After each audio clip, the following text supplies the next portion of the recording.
Brace the rudders! Raise the sails! Raise the sails! Captain, an unidentified ship is approaching. Over. Roger.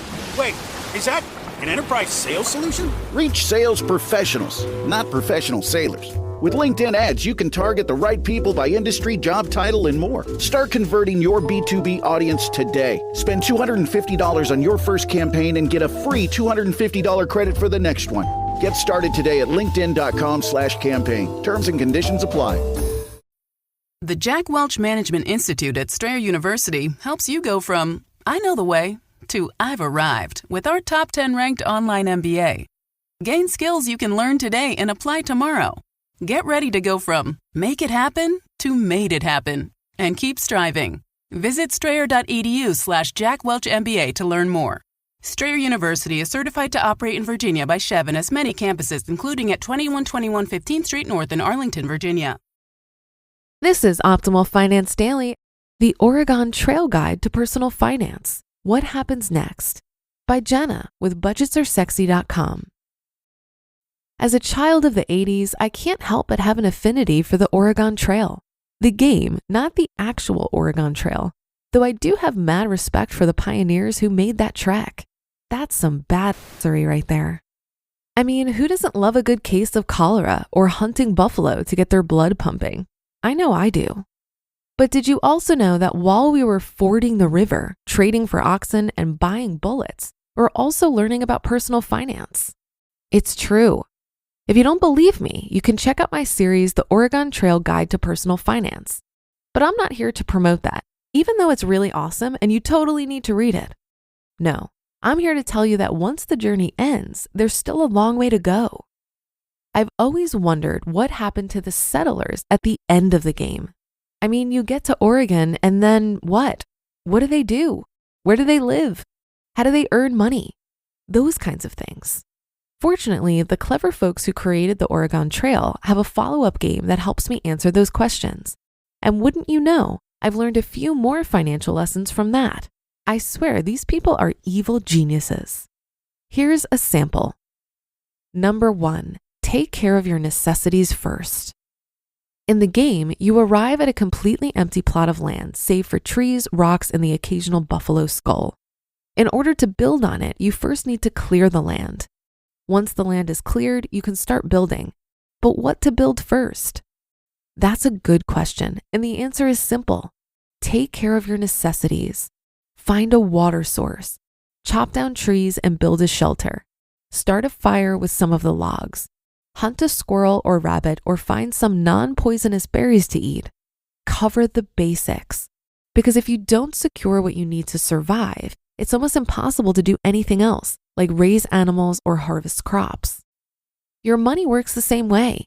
When you get paid, pay your necessities first. Pay for your housing if you still have to.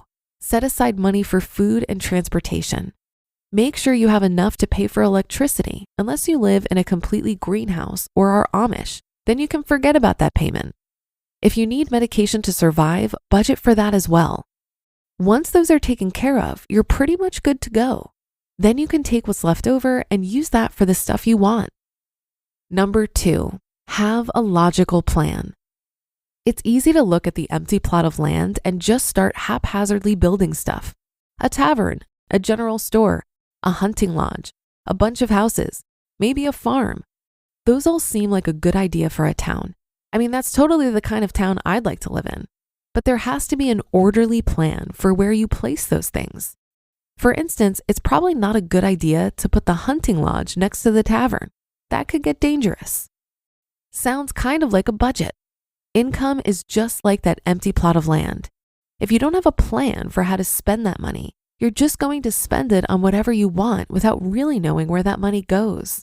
You'll spend in an illogical way that makes no sense and could cause a potentially dangerous situation, like massive debt or a missing big financial deadline or opportunity. Number 3, work hard, but remember to rest. The game is really big on monitoring your energy. Each task that you perform, whether it's collecting money from the stores or building a storage shed or harvesting crops, they all require you to use energy.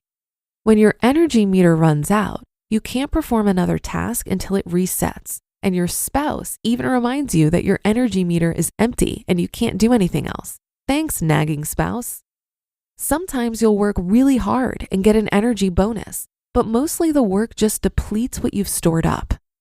When you're trying to build a successful town, it's hard and sometimes painful to rest. You want to keep working and working until you have nothing left to give.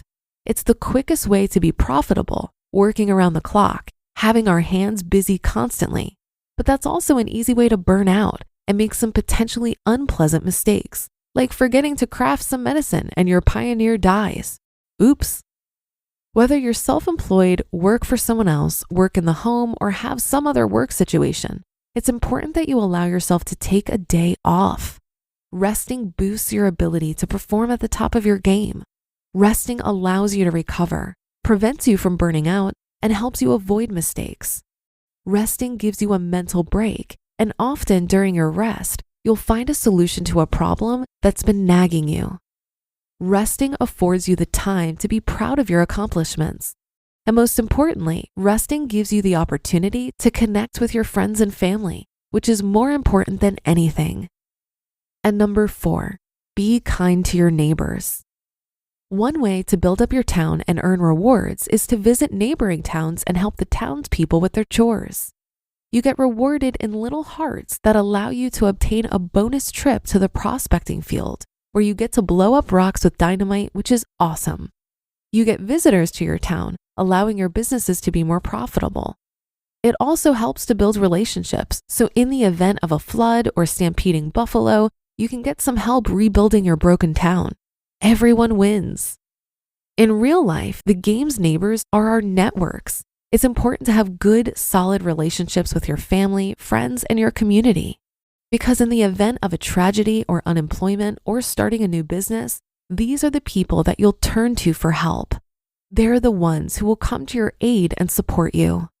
The nicer and more helpful you are to people, the broader your network becomes. And honestly, you never know what kind of opportunity can arise as a result of that network. I love games that make me think. Yes, I'm a huge nerd, particularly games that make me think about money.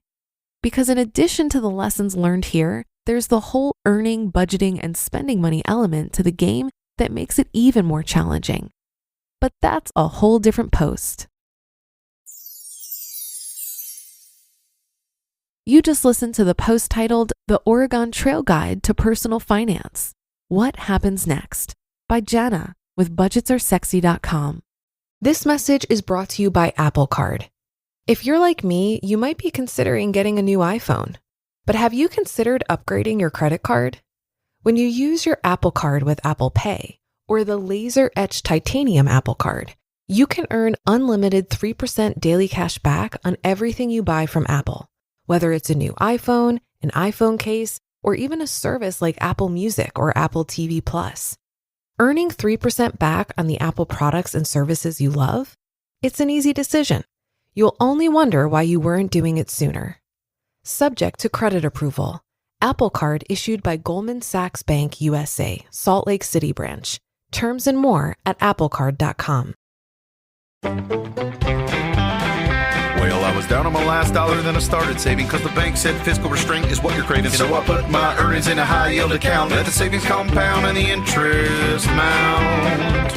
I'm optimizing cash flow, putting debt in check now. Time is my friend and not a pain in the neck. And we've got a little cash to rebuild the old deck. Boring money moves make kind of lame songs, but they sound pretty sweet to your wallet.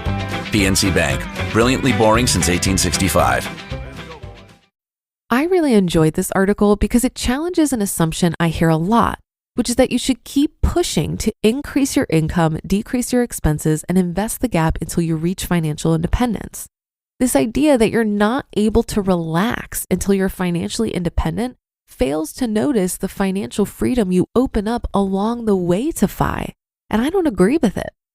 While financial independence is what we're all striving towards eventually, whether that be for early or traditional retirement, I believe the milestones along the way can release some pressure and make the journey more sustainable and more enjoyable. Debt freedom to me is the first step and has been the most enjoyable step in my journey.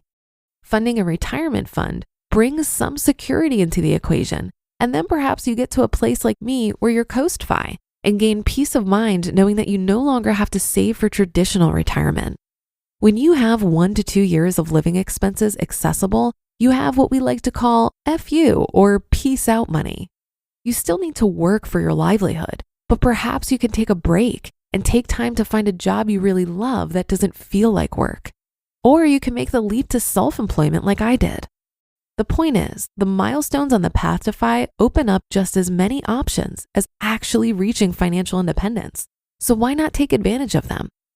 One thing I've realized about money is that it's only as valuable as your clarity on how you'll use it and your comfort level with how much is enough.